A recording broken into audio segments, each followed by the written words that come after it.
Alright, let's talk about the three new movies that came out for this weekend. Starting with the only theatrically released one, as far as I know, which would be Candyman, which of course is the. it's. Some people were wondering exactly what category it fell into, as far as, like, is it a remake or a reimagining or a sequel or what is it exactly? And it seems to be falling mainly into that category of it's the kind of like the Halloween approach. It's playing itself off as a direct sequel to the first movie, kind of specifically. And the thing about this that this pulls off immediately is well, first off, it got a lot of attention immediately because naturally, you know, horror movie killers coming back in some way in newer movies is obviously happening quite frequently and has always happened frequently. But this one especially got attention because it was Peele was getting a lot of the credit as far as being the producer and the co-writer on it, with Nia DaCosta directing.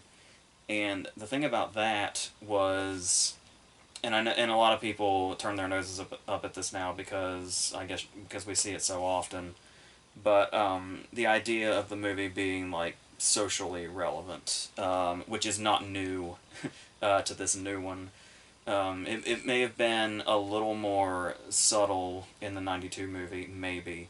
But this one kind of embraces its lack of subtlety and even kind of calls itself out a little bit for it, which is interesting.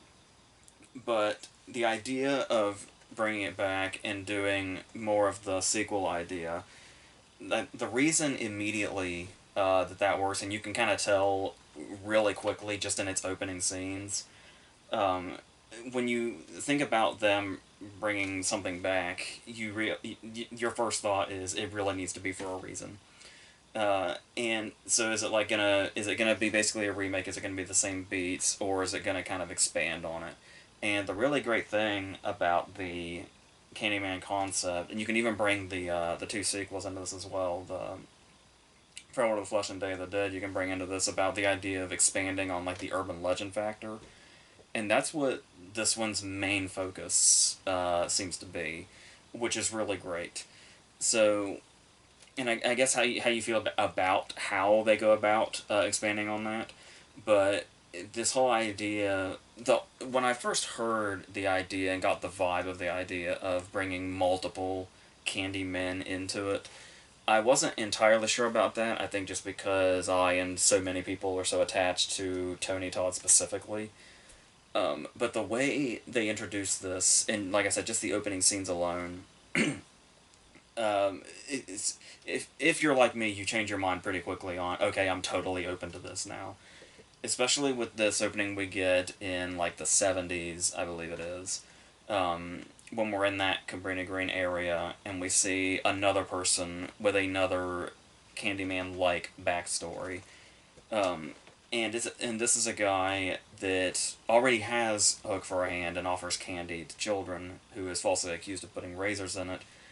But the way they introduce this guy, where he comes out of a hole in the wall, but even before he comes out of the hole in the wall, they set up this whole thing about just the mirror kind of theme in general, which starts off immediately because not only is that how you summon him, but they do that. I'm curious how many people are going to think that their theaters are having technical difficulties because it does this very cool thing where the opening logos, the Universal logo and the MGM logo and Monkey's Paws logo, are all the images are reversed for the opening, and so setting that vibe immediately. Then we get this scene from the '70s, and it sets up in this really great way the idea of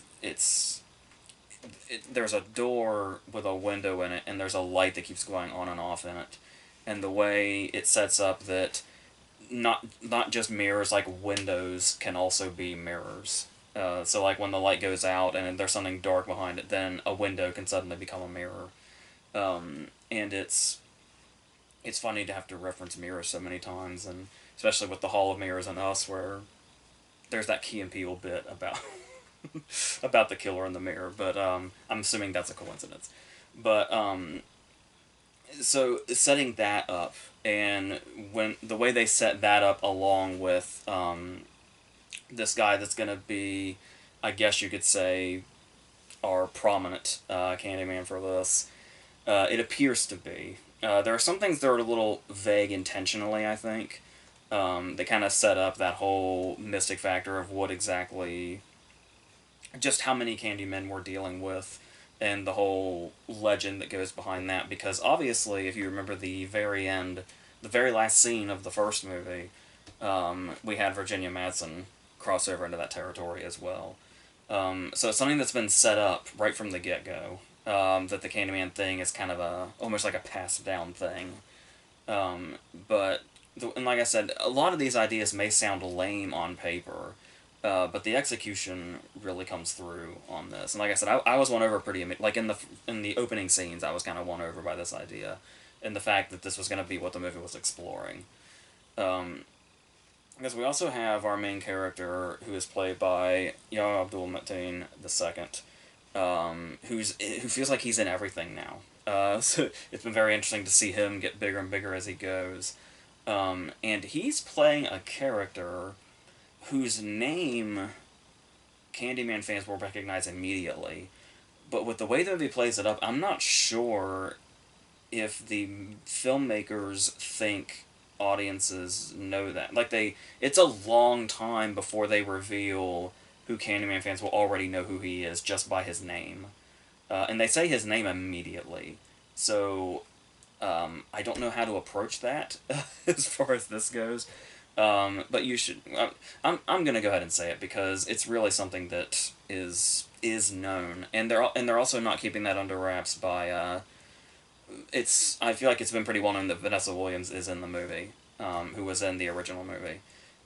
So our main character in this is the baby from the first movie, who has grown up now but doesn't know that because this beginning moment when we kind of delve into that urban legend thing even more, where I was talking about there's the opening scene from the 70s with the other guy, and then we get this whole thing where Anthony, the main character's girlfriend's brother, is here, and he's saying, does anybody want to hear a scary story? And he tells us the story of the first movie, like in its entirety, recapped. But the really cool thing about that is it's not just recapping the first movie and just telling you the events of the first movie and exactly how they happened. We're getting it from the perspective of all the other characters from the first movie, because that's obviously how this would be handed down, because nobody knows the whole Candyman thing even happened as far as the first movie goes, and the other characters in it, as far as this story getting passed down. So the story is that Virginia Madsen just completely lost her mind and cut the dog's head off and tried to burn the baby alive until she was killed by the mob, basically. The mob of people that in the fire and all that. And what's really great about that is, as far as setting up the urban legend factor, are the embellishments. Because it's like they're setting up everything that we know and everything that we've seen. And it's like the fact that the whole story that we went through, having seen the first movie and know the first movie well, and to see that turned into like this mythical tale is so interesting, especially with the whole how urban legends are like a game of telephone where they're going to kind of change as they go down the line. So we know when Virginia Madsen supposedly cut the dog's head off, she just woke up after blacking out in a puddle of blood and with the knife in her hand.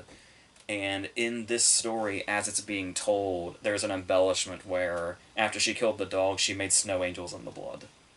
And it's like the stuff like that where it's like, oh, that's the story we know, but there's also the stuff that's clearly changed throughout this story being told in the last 30 years or so. And so that in itself is just such an incredible setup to continue this story. And I can see some people thinking that might be the extent of using this great setup. But there's a lot of freaky ideas in here. The way it's shot in particular really stands out in a way that makes a big difference. Like you can say like maybe the story's a little weak or maybe the story's kind of lacking, or like once it establishes itself and what it's doing, the content of basically the rest of the movie just kind of being a bunch of kills in succession, more or less. But as far filmmaking can take a story a really long way when you're like just telling it in this visual sense, and setting it in the art world. I think was a very interesting approach to this.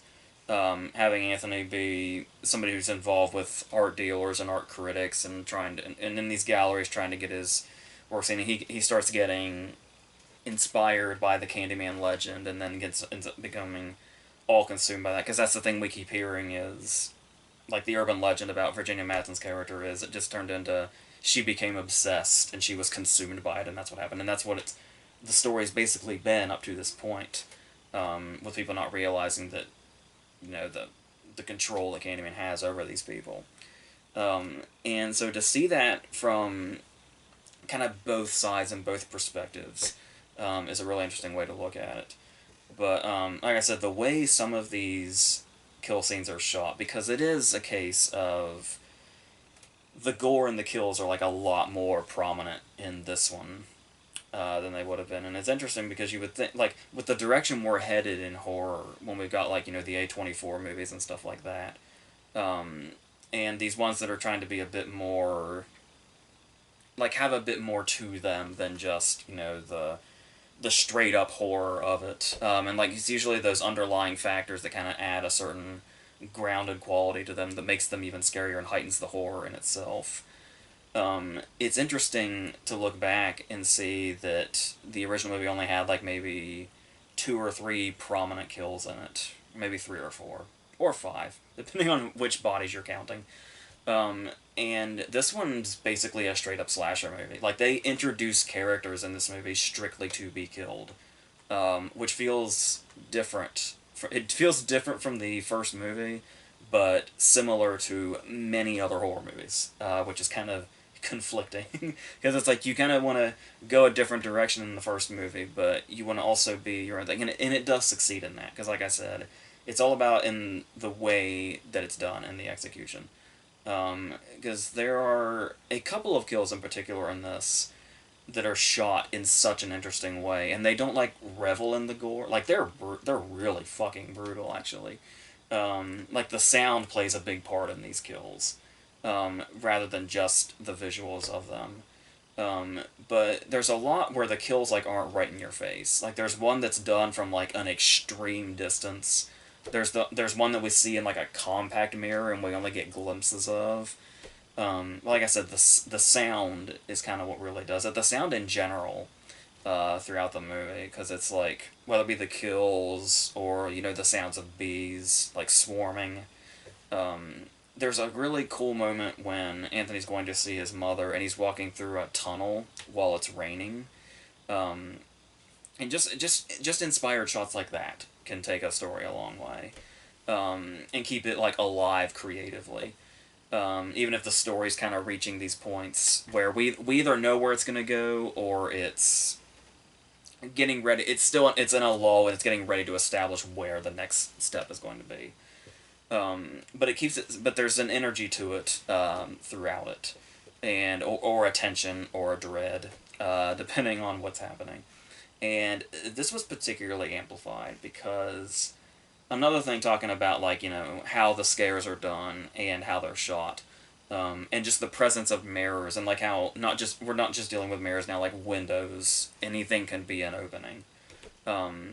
There's one really great shot that's kind of hard to describe, where it's the camera sits there for a long time until there's a slight movement, and then you realize that Candyman's like in the shot.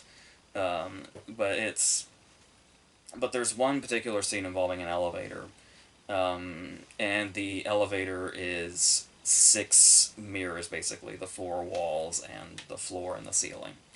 And there's like this trapped feeling to it. Now I hate elevators anyway. Like I will climb any staircase that there is to avoid elevators. So I was already nervous about this. Like, the tension in this scene was already kind of at a height. But I think now would be the perfect time to mention something else that played a big part in my experience with this movie. And that is, I went right away, like the very first showtime of the day, which is when I typically go, which is it was the very first showing, and of course it's a horror movie, so people tend to go to horror movies, later at night. So this is the best time to catch these usually if you're not a crowd person all the time, or you're worried about them now especially. But long story short, even if that's too late, I saw Candyman in the biggest auditorium our theater has, and I was the only one in there, which is very intense and very uncomfortable and very nerve-wracking, especially since there's a few times when it goes dark completely and we just sit in the blackness for a few seconds. Um, so that amplified everything. So, and like I was talking about with the sound and it being in like the biggest theater. So like whenever you hear like the sound of swarming bees or something, or even the sound of like just the elevator stopping or something, it's like a miniature earthquake, like a very brief, just like everything's kind of shaking for a second.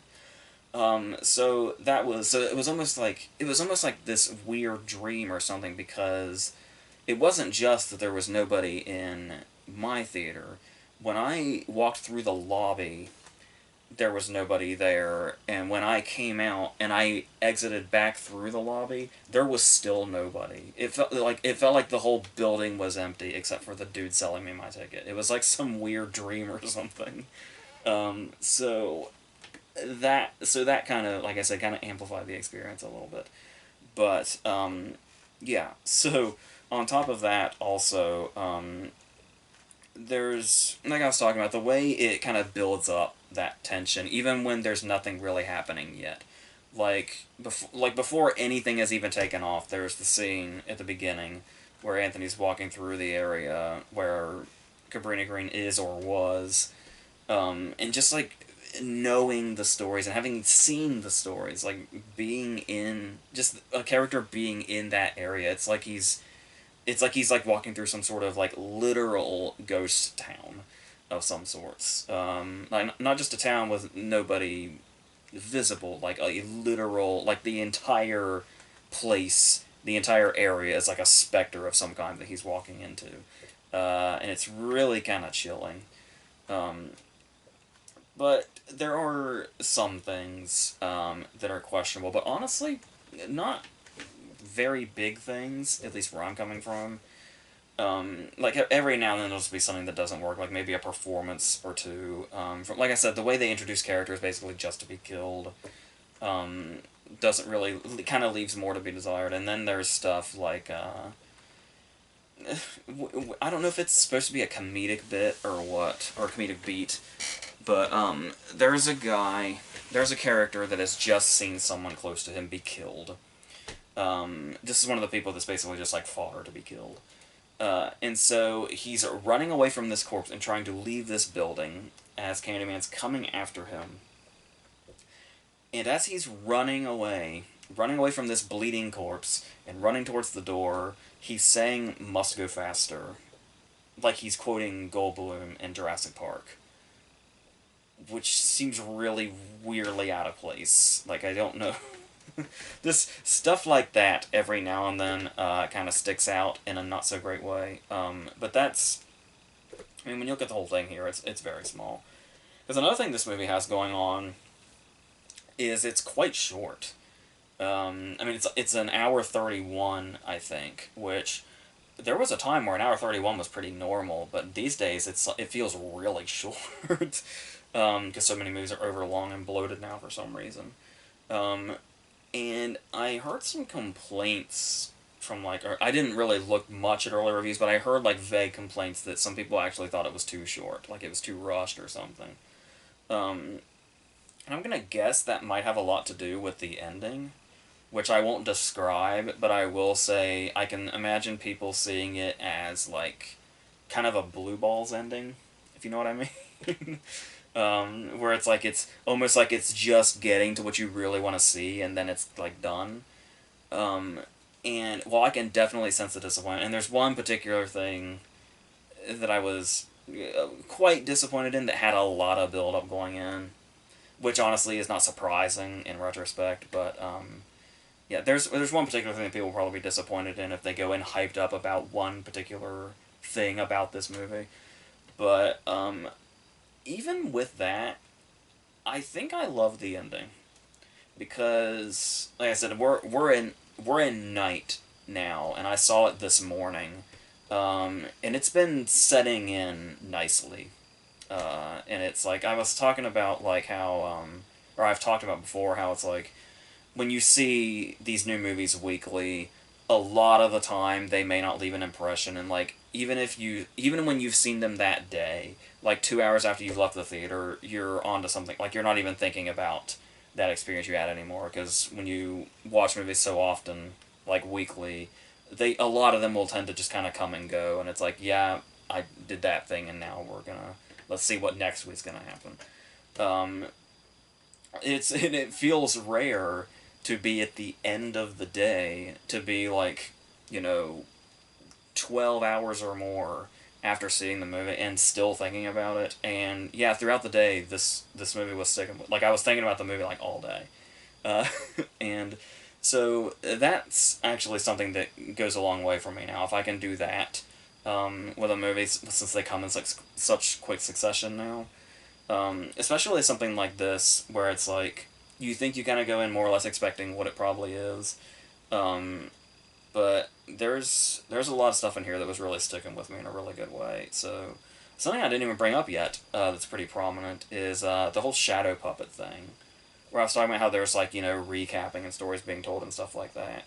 And it's not just the embellishing of the original story that makes it really interesting, the recap scenes, but there's multiple scenes where we're getting these different urban legends about Candyman, and they're told through like these shadow puppets. That's done in a really cool way. So it's like, and it kind of like livens up the whole idea of the recap thing. Because obviously a lot of movies like this will do recap anyway. But to do recap on the multiple ways in which this movie does recap, adds like almost like a whole other layer to the pre-existing movie even.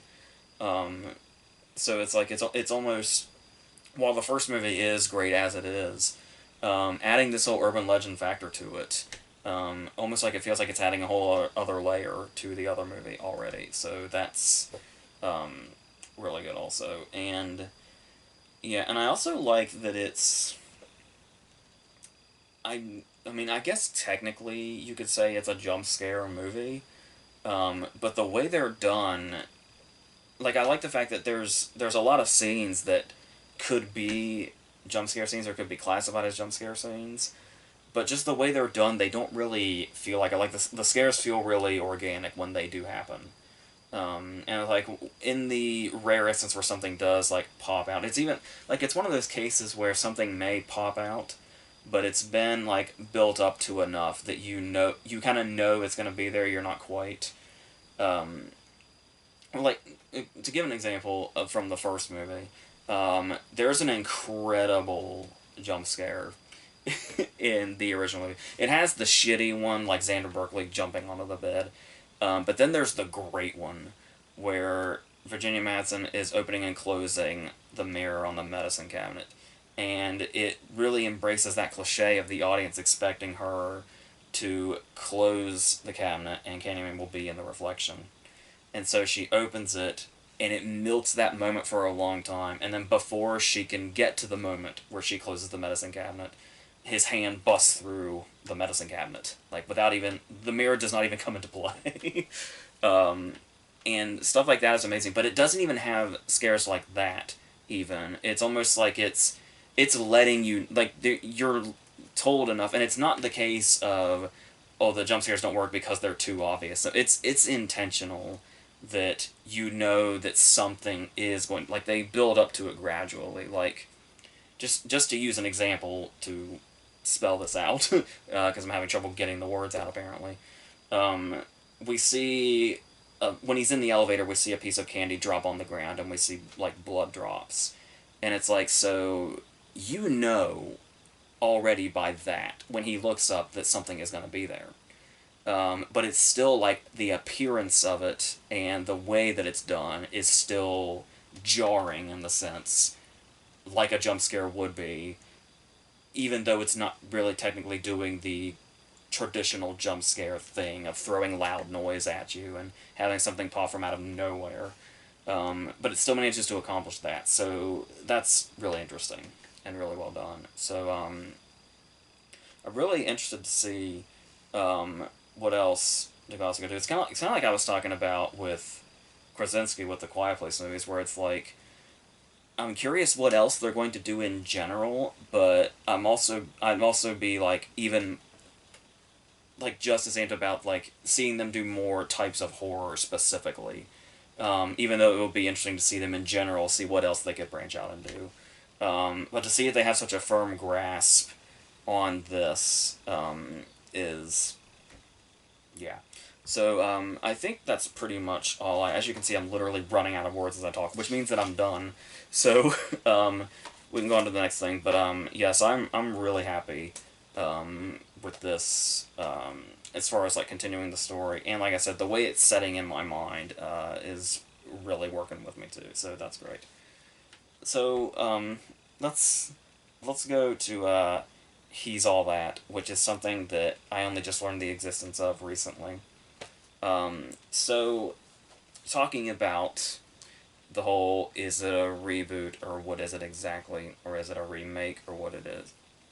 As you can see by the title, obviously it is a gender-swapped remake of She's All That, basically, with a couple of returning cast members, and the whole thing of, you might go into this movie, if you know She's All That at all, or if you're even a fan of it, you might get the idea of there's so many things about it that feel like it's very, very 1999, and there's a lot of things in it that are dated, a lot of things that might not sit well these days as far as the, you know, social climate and all that.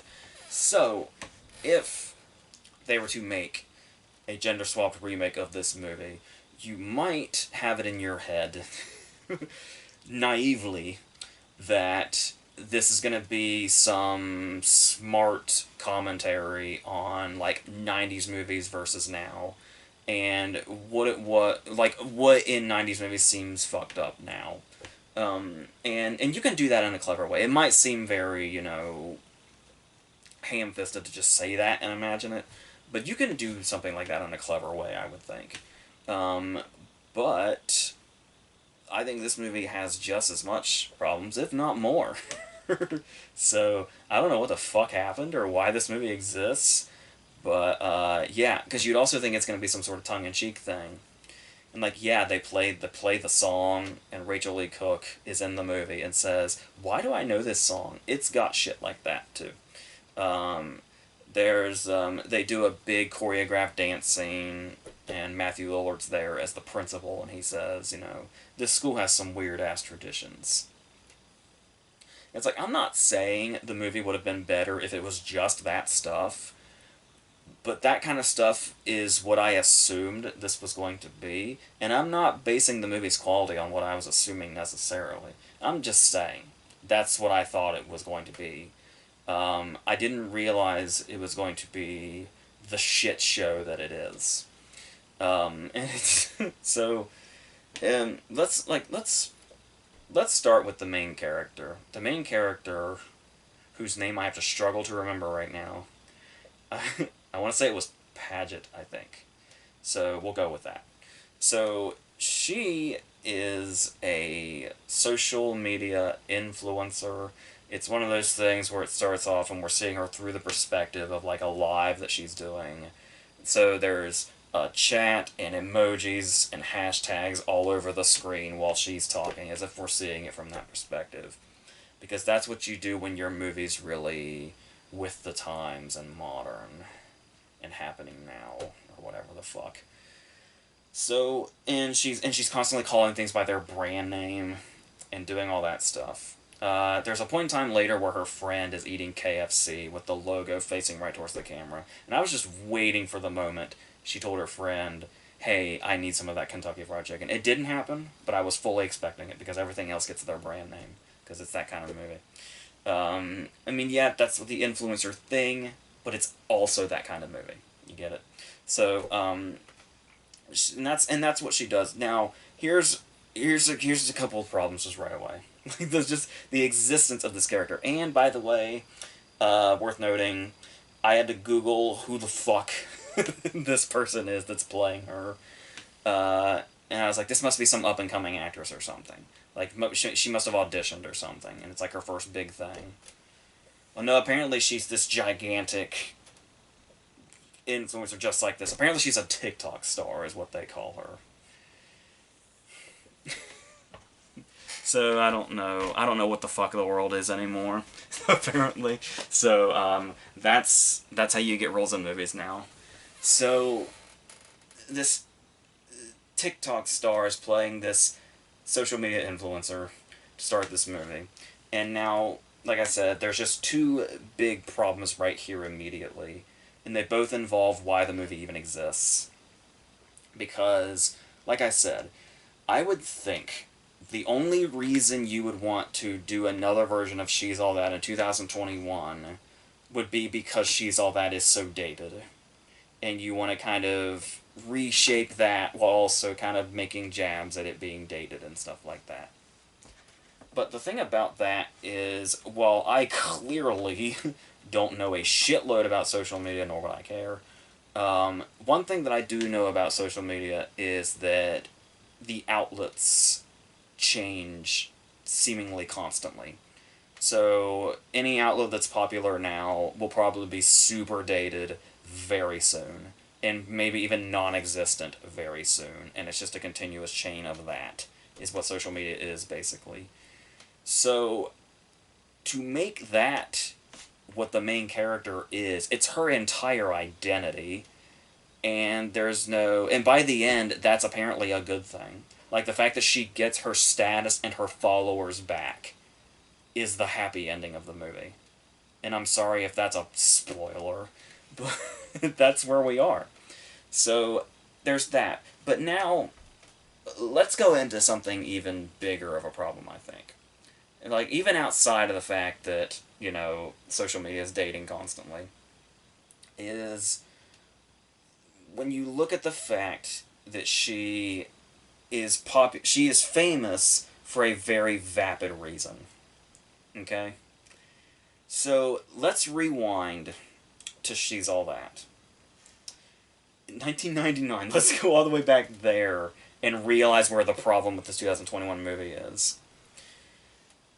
I guess you could say the antagonist of the movie is Paul Walker, but another one of the antagonists, I guess you could say, is Brock Hudson, Matthew Lord's character.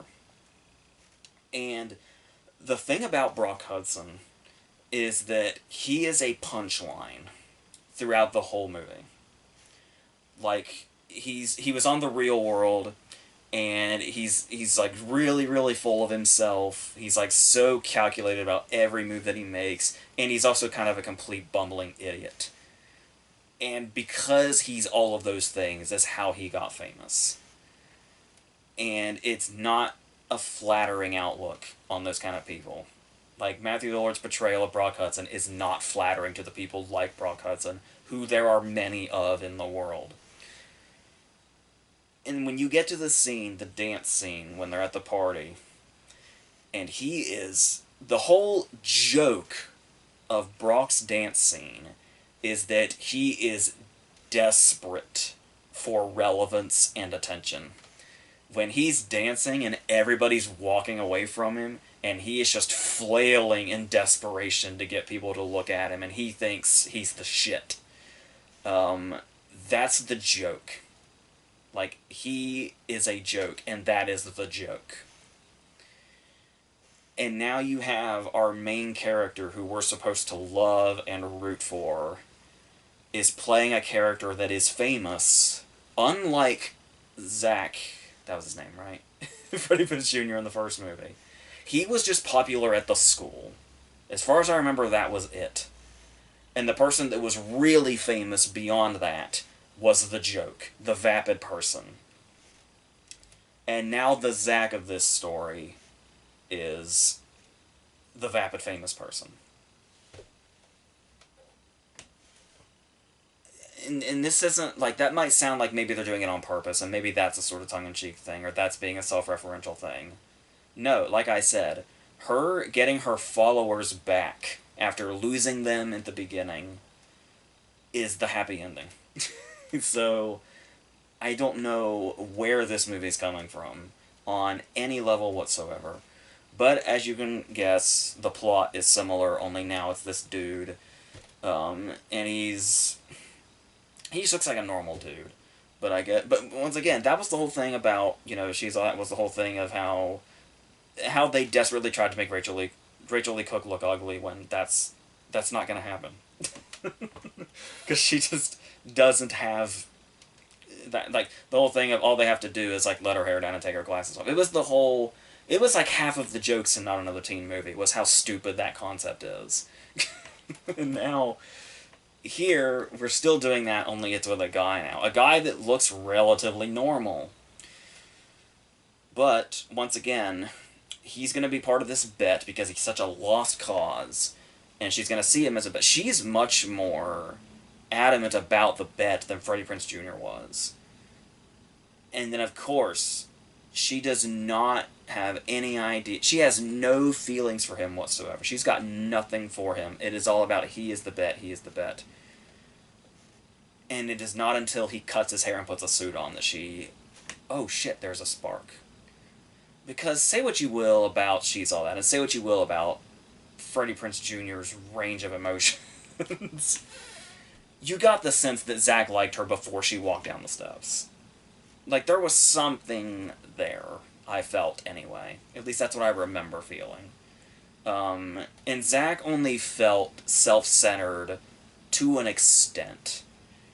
Like, it didn't feel like it lasted that long. And it was shown that there was more to him. Like, he was getting into, like... He's like, fourth in their class or something, but has acceptance letters to, like, every single major college ever, including Harvard. So...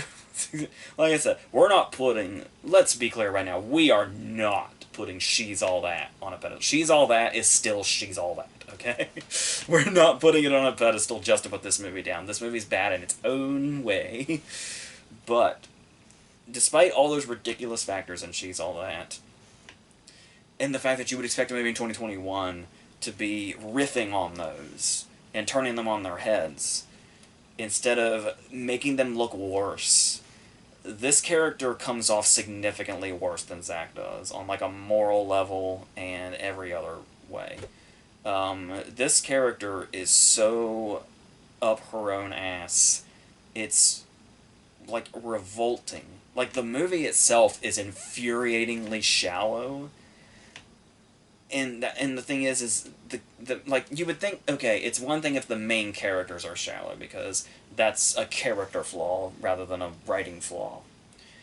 But when the whole movie feels that shallow, feels as shallow as the characters themselves, this movie's kind of grotesque. Maybe I'm overreacting to it. It is just another stupid Netflix movie after all. But I mean, just when you think about where it can be coming from, it's not even worth thinking this much about. But now that we're here, and that's the purpose of even doing this, I don't know what they could possibly have had in mind. And by the way, this is the director that did, like, Mean Girls. Okay, I don't know who the fuck did She's All That. I don't know who the hell that guy is. But,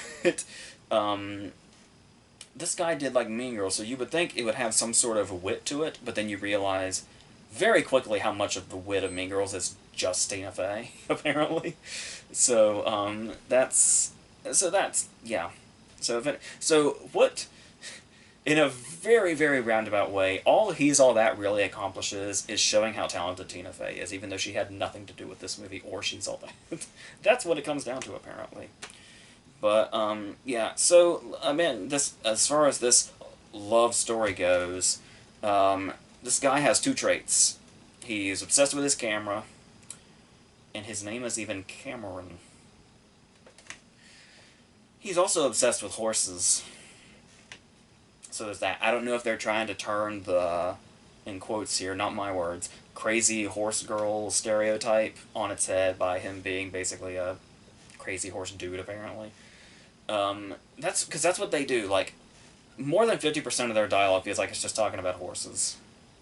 And then you get the scene where she's, like, shoveling horse shit. And it's like, oh, it's the rich girl.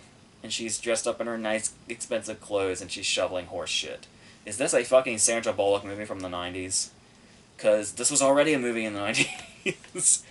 And they weren't even shoveling horse shit in that. So, I don't know. And then we get a point in time where a character has to show off a certain talent. And you remember how ridiculous it was, the Alexis Arquette scene and She's All That, when Freddie Prinze Jr. did the hacky sack thing, and somehow, some way, improvised and turned it into an art exhibit. And the first thing Rachel Lee Cook says to him when they leave is, "That was fucking stupid." I don't know how you pulled that off, but that was dumb. You are talentless. That scene has now been turned into... It's a teen Netflix movie in 2021. What the fuck do you think it is? Yeah, it's a musical interlude. Where they sing together. And it's that point in time where, yeah, there's the moment where they drop the title and She Is All That, and it's just this random interlude of the dude singing, and it's like, what the fuck is this here for? Like I said, She's All That, we are not putting on some kind of pedestal here. But, still, as far as, like, modern teen romance movies go, why does it feel like it always eventually comes back to this? Somebody fucking singing and filling in the runtime. Because if it was just the movie, they would not have enough ideas to fill in that time slot. So she's up there and she's singing, and it's like, that was when I started thinking about, like, so I'm guessing this is just what she does, like the actress, in quotes, the actress that cannot fucking act, and is only here because of her apparent popularity. In a completely different format, a completely different medium. I don't know how these people end up in movies. Or even the stars of them, let alone, but it's like, hey, you probably like sing and shit on TikTok, right? There you go. Just do that thing. That's apparently what you can do. And since you're stuck in the starring role of this movie for some reason, you might as well do what you can somewhat do. And then apparently he can do that also. So, yes. So that's what he is. He's almost perfection. He loves horses, he loves his camera, and he can spontaneously sing once and never again. And by the way, I believe that's something you can say about both of them in this movie after this little musical interlude. It brought back memories of when they fucking remade Valley Girl last year and turned it into a musical for some reason. And it was... I think that was a bunch of non-actors, too. But, yeah. So, at least the cast of Valley Girl, like, might have had musical background or something. The memory's vague, but... Yeah, we're just doing all that shit here. So it's very, like, it's trying so hard to be the throwaway Netflix teen comedy that it is. So it's trying to be as forgettable and as much churned out bullshit as possible. So that's what we're doing here. And like I said, when I'm not doing that and just filling in time with absolute nothing and zero chemistry, they're talking about horses. And one of them will say something, and then they'll laugh together. Just something really inane. But it's like, because they laugh together, the audience will too. Because it's, I guess, infectious or something. This feels infectious, but not in that way. There's even... talking about shit that's dated as well. Once again, not that I would know, or, like, know what the status is on this shit, on the trends and the fads and all that shit. But there is also a moment when it's like they're like a having fun montage. They're falling in love montage. Because they're not going to do it organically. It's through montage. It's like, oh, they're doing things. They're doing things and they're smiling. They're so in love. They have such a connection. There's a point in time where she drags him into a photo booth. You would think a guy that's obsessed with his camera wouldn't have much of a problem with a photo booth, but she has to drag him there kicking and screaming. And what she says, once again, I don't think any of this is tongue-in-cheek at all. Like, period. She drags him, and the reason she says out loud that she's dragging him into this photo booth is, come on, I want to see your duck face. Once again, not that I am familiar with what trends are happening when, but I was under the impression the duck face pose was cringy a decade ago. Did it come back? Or was this movie written by, like, 40-year-olds? Or what? Because it's like... Because at the same time, there's so much stuff that feels dated, but then there's also the stuff that's, like... It's the TikTok bullshit. It was literally made for an audience that is occupied by videos that are, like, 10 seconds long. So, I don't know. I mean, yeah, you can pull out the bullshit of someone like me is not the target audience.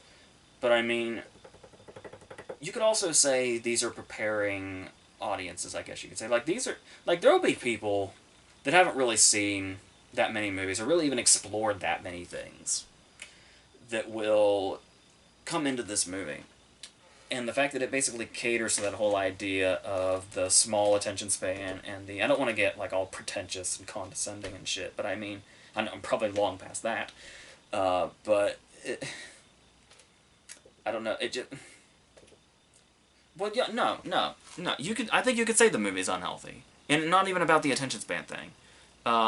Just on the whole thing of how fucking shallow and vapid it is, and how that's put on this thing where it's like I can't get. I know I've said this so many times. I can't fucking get over the fact that she does the whole thing where she gets... Okay, so... Spoiler territory, but number one, it's a fucking She's All That remake, and number two, you know how this goddamn movie ends without even seeing it. So, she had this meltdown at the beginning after she broke up with her famous boyfriend, who's famous for the same stupid bullshit.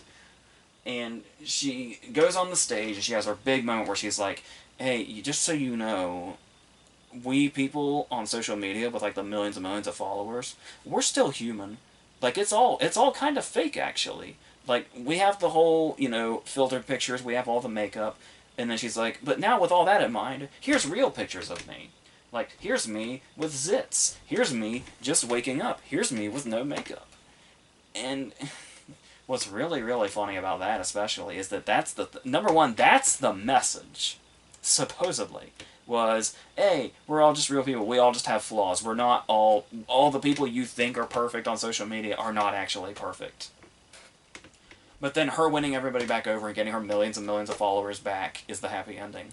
I can't fucking get over that, I'm sorry. But it gets better. So I was thinking, and I was like, okay, so this actress, in quotes, this person that was hired to be the lead character, there we go. This is the message of the movie. So it's like, well, if she's a TikTok star, obviously she must have an Instagram. So, let's go see what's happening over there. Let's see how much her Instagram fits this message. Of, hey, people on Instagram may look perfect, but they're definitely not. Everything on there is fake. Well, it just so happens, those are some really, really, really perfect-looking pictures on her Instagram.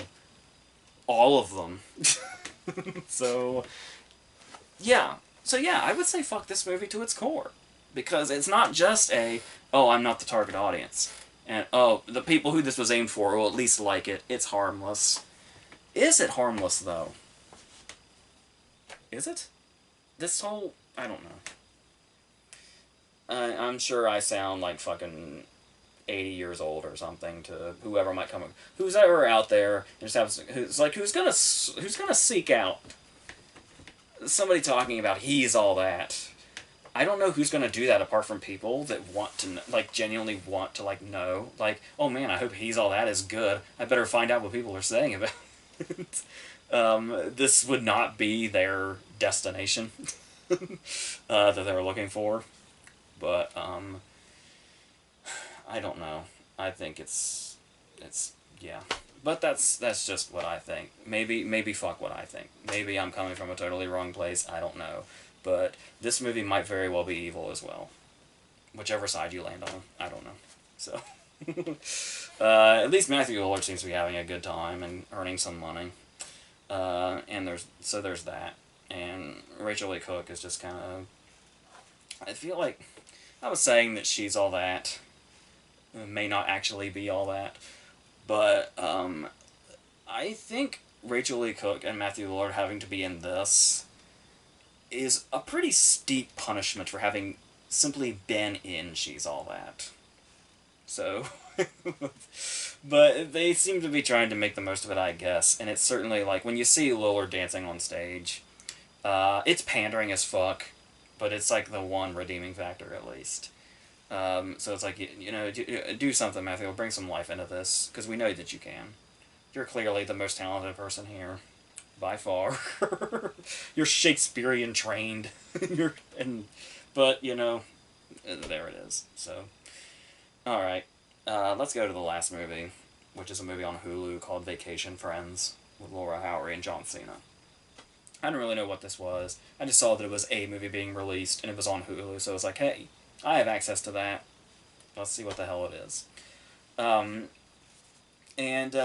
So it's, first off, there's like 5 different writers, which for a comedy is great news. And 2 of those writers are the guys that did, Game Night and Horrible Bosses. They wrote it. And they also directed Game Night. But they wrote Horrible Bosses. And they also wrote that 2015 vacation movie that was one of the worst things ever. This is not as bad as their last movie, The Vacation Untitled.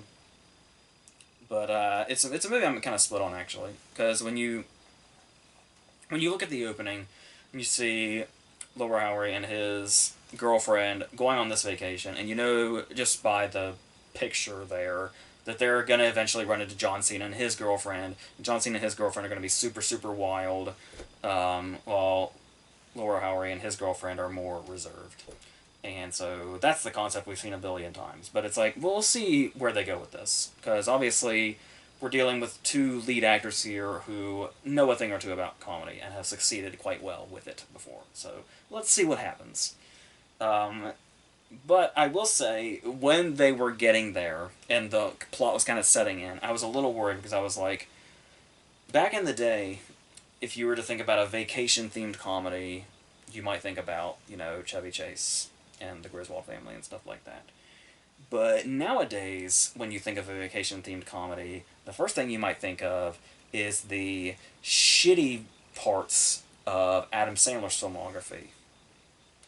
And it's like, this is looking an awful lot like the start of a Sandler movie, a current Sandler movie, without the Sandler cast. What's going to be the outcome of this? And like I said, I don't like to go into movies pessimistic, but I was kind of there at the start of this. But there were a couple of things right off, basically this whole first half hour works pretty well.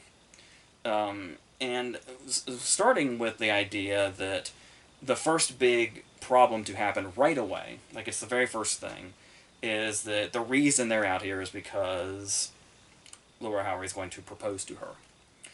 And that completely goes horribly awry. So he just does it like right there on the spot, with Cena and his girlfriend there watching. And that's how they get sucked into this. And I like that immediately because at first I was thinking, oh god, this is going to be a whole thing where he's going to have to try the whole movie to hide the fact he was going to propose to her. And it's going to be this whole thing where that happens, and then at the end of the movie he's going to propose to her and all that shit. So I basically saw a whole other movie that didn't happen in my head. And within the frame of 10 seconds when I saw this proposal go to shit. But then when he does it right there on the spot, I was like, oh, we're getting the whole proposal thing out of the way. And it's like, great. That's a great start. And it's like, take the thing that seems like the obvious conflict and just deal with it right away. And it's like, great, that's a really great start. Now we can say oh, where else are we going? And then that's the exciting thing. That's when movies start working, is when you think that. Especially in comedies. Because you never quite know what's going to happen, necessarily. or what the characters might get into, or what the next conflict is going to be, which is nice. Um, yeah, I mean there's some really good jokes here, and once again, it's the way that they're pulled off. Like there's one instance where a disaster happens, and in a shittier moment in a shittier movie, this scene would be a lot of chaos, a lot of the main characters screaming and people flailing around desperately trying to get laughs. But it's a disaster we see happen from a distance, like a way distance. It just kind of happens like a little speck. And then we kind of see the aftermath of it, and it's like, that was a really good way to do that joke. And then kind of a similar thing happens later, where they set up something somewhat drastic happening to Cena's character, involving a gun. But the way they do the joke is they set it up, but instead of showing us what happens and the predictable chaos, we just immediately cut to the aftermath. And not we cut to the aftermath of the aftermath, where everything is settled down again, right away. And that might seem like, oh, but you're missing the best parts, but you're really not. Because we've seen enough comedies to know exactly what the stuff we didn't see was chaos, screaming, frantic music, etc., which gets very, very tiring very fast, if not immediately. And the fact that they were cutting these bits out it made the jokes have really funny beats, and it was great. But then after that, we go into party montage mode. You know, the comedy sort of crutch, where it's like we've got this whole thing. We got to get from point A to point B, but we also have the movie has to have energy, and funny things have to happen. So it's like you have a lazy writer that'll say, "Oh, what's funnier than just drunk people being drunk?" So you get the party montage, which might as well be a trademarked thing at this point. And that's exactly what it sounds like. Just hopping from place to place, shots of people drinking, shots of people dancing, and then they do something, reckless or chaotic or something. And then it's over, and then it's the scene in The Hangover when everybody wakes up, which is exactly what happens here, too. And then we get a time jump.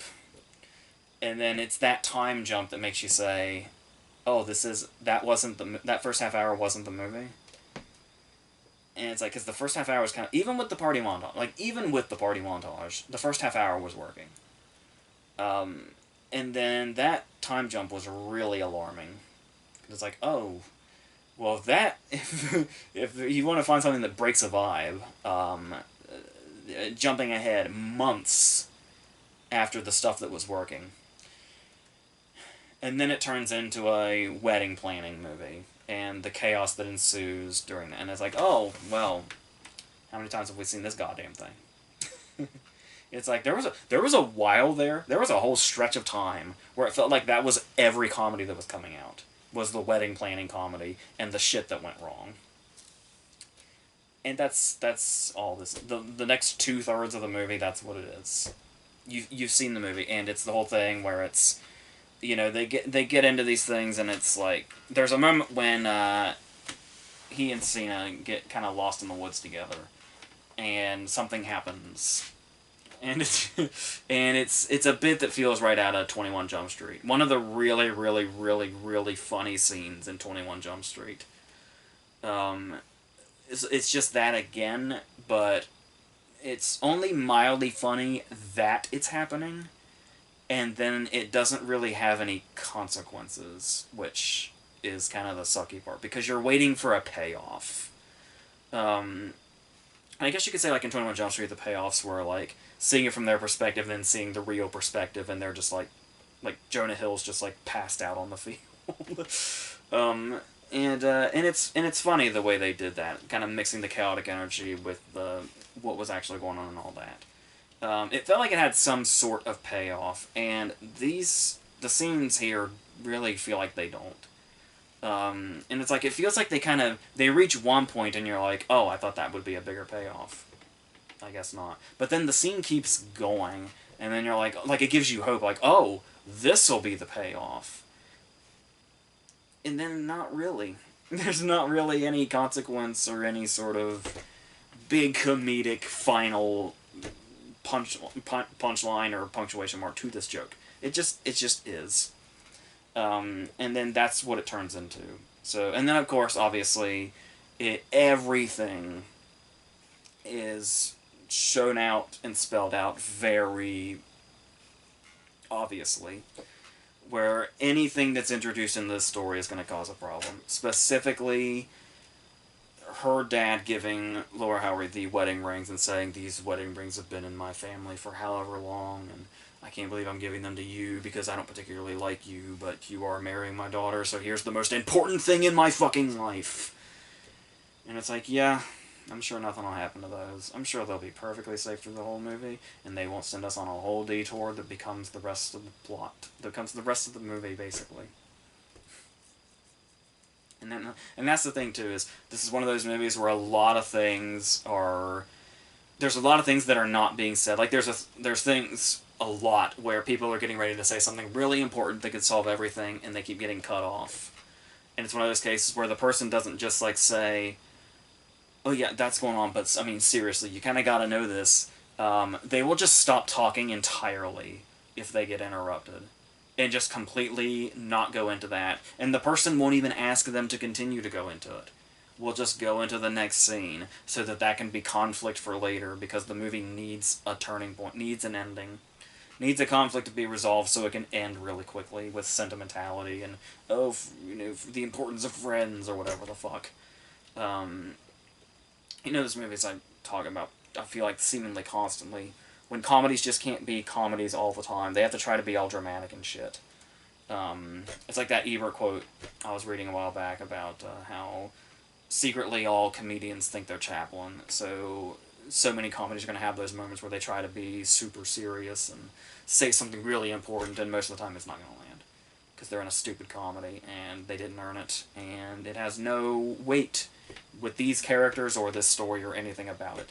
It's just there. So, with that, all of that in mind, there is a video online that really points out the problem of this movie, and many movies like this movie. It's a video of Trey Parker and Matt Stone crashing a writing class. And they go into this whole thing about how they write the South Park episodes, which is really, like, general writing rules. But it really helps with this, with comedy especially. Where they were talking about how the big mistake that a lot of writers do is the way they have events lined up are, this happens, and then this happens, and then this happens. The episodic nature of it. Like, they get lost in the woods, and that thing happens, and then Cena loses the wedding rings, and then that happens, and then they play a game of golf with the douchey brother-in-law, and then that happens. And they're separate things, and the movie's just directionless until it gets to these really forced conflicts. And they were talking about how the opposite side of that, which should be the standard rules, are, it's not, and then this happened, and then this happened. It's, and then this happened, but this happened, therefore this happened, etc. And it's, because this happens, this has to happen because that happened. And it's a chain that gets us to things organically and gets us to our final place organically. And everything about this movie following the first half hour feels so incredibly, obnoxiously forced. I can see where they had a good idea on their hands here, and it's like, it seriously felt like you had this room of 5 writers, and I'm assuming they weren't all 5 working together. They probably were, like, paired up. I think two of them had the same last name, so they're probably, like, brothers or something. So you probably had different teams of writers, which I can never figure out how that's supposed to work and make one story. I have no idea how that works, but apparently it doesn't. But yeah, so it's like they had this half hour, and they're like, oh man, we got some really good thing going here. This is really rolling along, and then it's like you can see the point where they reach the dead end, and they're like, oh fuck. Do you have any more ideas? Shit. Do you guys have any more ideas? Oh, fuck. Oh, man. We gotta... But we started it now. And we gotta keep... Hulu is paying us. We gotta keep writing this. What the fuck do we do? And then desperation happens. And then that's how you get the rest of the movie. That's unfortunate. But it had something. And, yeah, there is something. Like I was talking before about how Cena has been very surprising with how well he's embraced comedy and how it almost seems to be a calling of his, which is really nice. But, and Laura Howard obviously this is what he does. But that's basically where this is. So I don't really have much else to say about this. So that's just what it is. But I don't hate it. But it can be a very, very frustrating movie, and you can see where it really started to shit the bed early. So yeah. And it's probably something that I will hate more as time goes on, but right now I don't hate it as much as I probably will the more I think about it. And it's more just like, God, that was just the laziest fucking shit, and stuff like that happens, so yeah. Because the wedding planning comedy has typically been that way, where it's like, oh, well, these funny bits kind of kept it afloat, but then when time goes on, all you remember is the shitty bits, and you don't remember any of the stuff that worked. Is what typically happens with these kind of comedies, so we'll see. But in the meantime, it's there. So I guess that's going to be it for this one. But I'm going to go right into two more of these, kind of in quick succession, of the rest of the movies that have come out that I haven't touched on yet, like Reminiscence and The Protege and The Night House, Respect. Those are all going to be like in the next couple of videos. So until those, I think that's it.